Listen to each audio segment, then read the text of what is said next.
The telephone. From the time of its invention, the telephone has become increasingly incorporated into the daily lives of individuals. By simply pushing a few buttons, one is able to communicate with another human being in any part of the world almost instantly.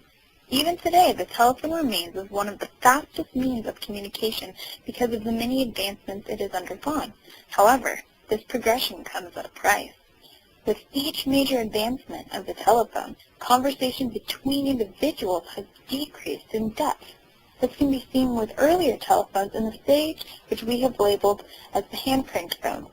These phones were wall-mounted and consisted of a separate ear and mouthpiece and were usually operated by a hand crank.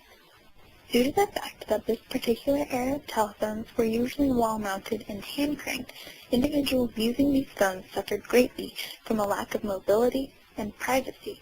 The immobility of this particular type of telephone would have caused the individual using the device to remain in the room where the telephone was located. This in turn allowed any person within that room the opportunity to overhear the ongoing conversation between the two speakers.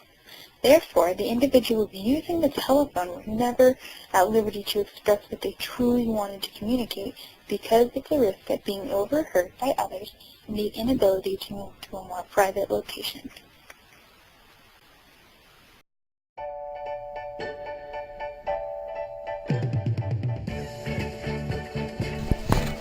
The telephone gained a boost in portability with better cord technologies developed in the 1950s and 60s.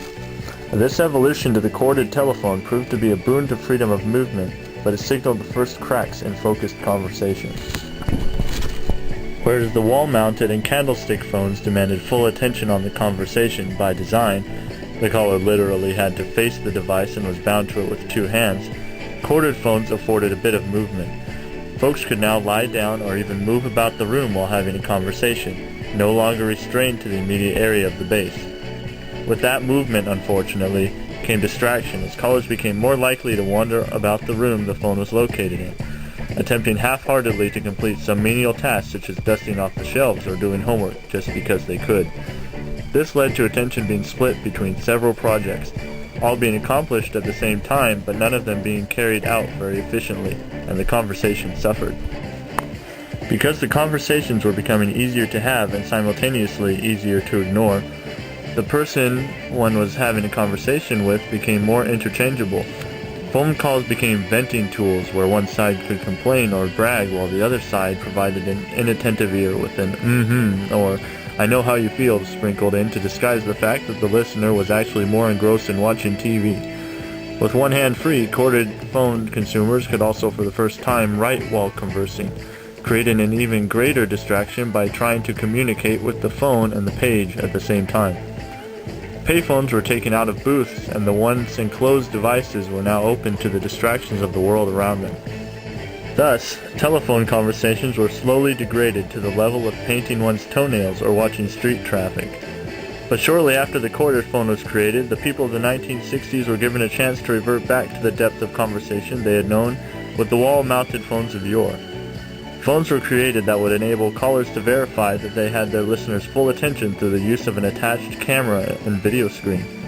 These picture phones, as they were called at the time, however, were a commercial flop, and similar products in preceding decades fared no better. How could this be? Video phones would have literally turned phone calls into face-to-face conversations, exactly what the first telephone inventors had aspired to emulate. The fact is that by this time people had grown accustomed to and even enjoyed the lack of fidelity in their personal interactions over the telephone. They appreciated being able to split their focus between a phone call and several other tasks without being considered rude, something they simply couldn't do in person. They liked the freedom of movement that their corded phones had given them, something they weren't willing to give up to be tied back down again to a camera. Hence, the people were given a choice between kinship and convenience, and they chose the latter. This vindicated the increasingly less personal telephone call and set the phone on a path of development geared toward giving consumers more freedom from the phone itself. However, as future phone eras have made clear, the phone device was the glue that kept good conversation intact, and the alterations made to it only served to shallow communication through the medium. Cordless phone promotes communication that is more shallow than deep. From its name, we can tell that a telephone does not have any cord. It only consists of a docking station and an earpiece. The docking station is attached to a specific spot, while the earpiece is portable. Having the cordless phone, the users have the freedom to move around while talking on the phone, encouraging longer, shallow dialogues. However, the frequency range of the cordless phones is only 2.4 GHz. This restricts the users to use the phone within a specific diameter away from the docking station. Knowing this, the users will note the defect and have deep, short conversations when they have to be away from the frequency range, which is rare.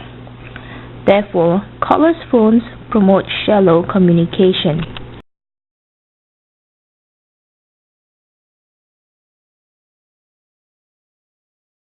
And then came the invention of the almighty cell phone. With its portable ease, conversations are possible anytime, any place. Cell phones are on track to replace house phones altogether. Instead of sharing one home telephone, every member of the house has his or her own personal cell. This allows for people to stay connected at all times. Conversations become less profound as topics broach this very moment's activity. Instead of building up a few weeks' worth of information to send in a letter, cell phones allow for people to converse daily, sometimes hourly. And when people are that connected, do they really have new information to share, or are people talking for the sheer sake of speaking? Among this generation of cell phone users, the typical greeting may consist of something like, "Hey, what are you up to?" This type of greeting is incongruent with the previous generation's, "Hello, how have you been?" The tense of conversation has altered due to the fact that cell phones allow for users to be in the moment doing something else while having a conversation about it. The depth of conversation on a cell phone is reduced solely because people have already discussed what happened yesterday while they were on their cell phone doing it.